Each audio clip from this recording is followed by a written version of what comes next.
ఏమంటే ఒక మాట అడుగుతాను, సినిమాలో హీరో ఒక 100 మందిని నరికేశాడంటే వీడి సీట్లో కూర్చుని అది మరి మా హీరో అంటే అంటాడు. అంతేనా? అంటే సైకలాజికల్ గా వీడి బ్రెయిన్ ఏం కోరుకుంటుందంటే సాటి మనిషిని ఏం చేయాలి? చంపేయాలి. మీ ఇంట్లో మీ నాన్న చంపేస్తే వచ్చి, మీ తమ్ముడిని చంపేస్తే, మీ అన్నయ్యని చంపేస్తే, అంటే చంపేయాలి అవతల వాళ్ళని. నాకు మాత్రం ఏమి కాకూడదు, నా కుటుంబానికి ఏమి కాకూడదు. ఏమండి, చచ్చిపోయిన వాడు మనిషి కదా, వాడి కుటుంబం ఉండదా? వాడికి ఒక తల్లి ఉండదా? వాడికి ఒక తండ్రి ఉండడా? వాడికి పిల్లలు ఉండరా? వాడికి భార్య ఉండదా?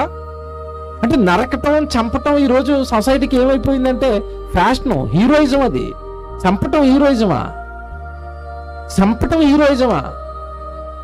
ప్రపంచానికి ఒక హీరో వచ్చాడు.